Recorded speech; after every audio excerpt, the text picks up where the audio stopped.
कहीं मदद मांगना, आप किसी इंसान से मदद मांगते हैं, आप किसी फेलोशिप में चले जाते हैं, जैसे कि ए की या एनए की फेलोशिप है, नारकोटिक्स एनोनिमस की फेलोशिप है, या आप किसी मॉलेज के पास जाते हैं या किसी रिहैब में जाते हैं, नशे की बीमारी से निकलने की जिम्मेदारी तो यही है ना कि आप मदद मांग लें। ये एक बीमारी जो है जो कि इंसान के दिमाग पे असर करती है, नशा दिमाग पे असर करता है ना, तो देखिए अगर पेट में दर्द हो तो दिमाग बताता है कि तुम्हारे पेट में दर्द है, लेकिन अगर दिमाग में खराबी हो तो कौन बताएगा?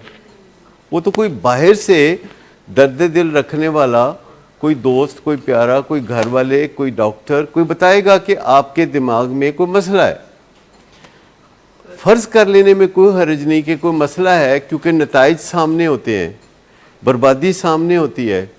और आप अक्सर जब आते हैं तो आप हैरान हो के टुक टुक मेरी तरफ देखते हैं कि मुझे क्यों यहाँ लाया गया है, और मैं आपकी तरफ देखता हूँ कि भैया आपको क्यों भेजा गया है, और आप कहते हैं पता नहीं, और मुझे एक्चुअली पता नहीं होता, तो बताइए कि फिर मैं क्या करूँ? मैं तो अपने तजर्बे की रोशनी में सिर्फ यही कहता हूँ कि ज़रूर तुसी को नेर पाया होना है। मैं तो बार बार यही कहता हूँ कि ज़रूर कोई तुसी अत चुकी होनी है, कोई ज़रूर गड़बड़ कीती होनी है। तो थोड़ी देर में आप मान भी जाते हैं। आप यहाँ बैठे हैं मेरे सामने, तो मुझे बताएं कि आप सबको यही मैंने कहा होगा। अब हमने एक बंदोबस्त किया है कि जब आपसे मेरी मुलाकात हो तो आपकी एक सिंगल पेज हिस्ट्री सामने हो। अब हमने बंदोबस्त किया है कि जो ही आप मेरे सामने आए घर से, तो एक सिंगल पेजर जो है भिजवाने वालों की तरफ से, सिंगल पेजर फैमिली की तरफ से बुलेट की शक्ल में लिखा हो कि ये 6 पॉइंट है जिसकी वजह से हम भिजवा रहे हैं। और जब कोई असिस्टेंट मैनेजर आपको लेके जा रहा होता है यूरिन सैंपल के लिए, तो उसके हाथ में भी वही पर्चा हो जिस पे लिखा हो कि ये 6 पॉइंट हैं जिसकी वजह से साहबजादे तशरीफ़ लाए और इनका यूरिन चेक किया जा रहा है। क्योंकि हमारे असिस्टेंट मैनेजर को कोई पता नहीं होता कि क्या है पीछे हालात, और ज़्यादातर हमारे असिस्टेंट मैनेजर भोलपन में ये समझते हैं कि देखो किड्डी जाती है, एडा सोना मुंडा है, एनू पता नहीं क्यों इत्थे ले आए ने, कोई गलत फहमी होनी है, कोई जायदाद का मसला होना है हरून साहब, कोई ना कोई तो मसला होएगा।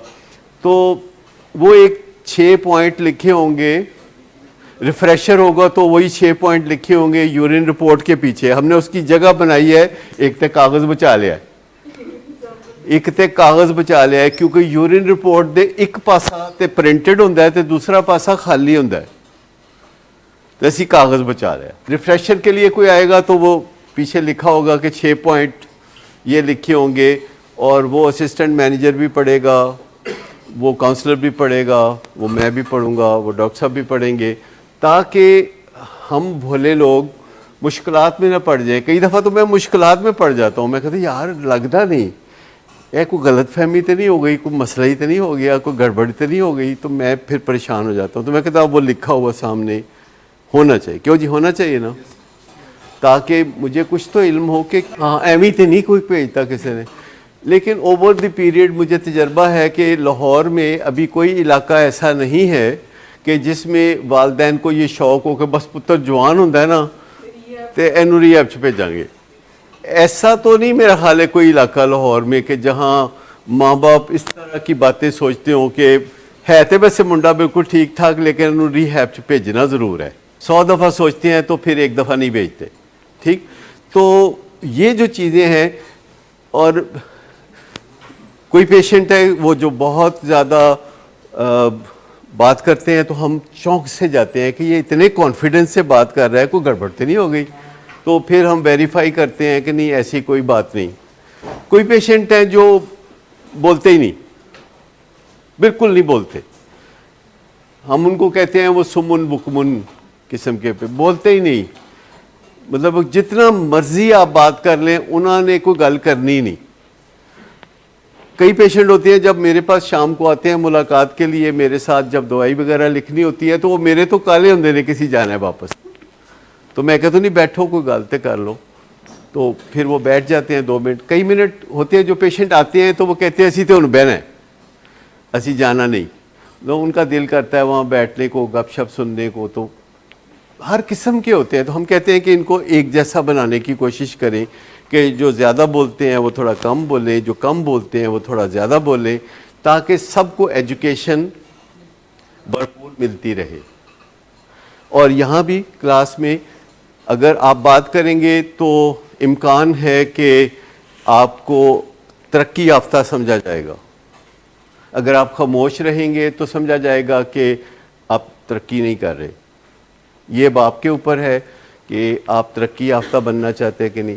और अगर आप अपने दिल की बात करेंगे, अंदर की बात करेंगे, अपनी तकलीफ़ें बताएंगे, तो आप ही को फ़ायदा होगा। लेकिन पेशेंट आमतौर पर सोचते हैं कि अगर हमने कोई तकलीफ़ बताई, फॉलो अप वाले, कि अगर हमने कोई तकलीफ़ बताई तो इंडोर कर देंगे। लेकिन होता यह है कि कई दफ़ा जब कोई फॉलो अप पे होता है और उसको गुस्से का सामना होता है या गम का सामना होता है या उसकी बन नहीं रही होती घर में किसी को, तो कहते हैं डॉक्टर साहब ने नहीं दसना।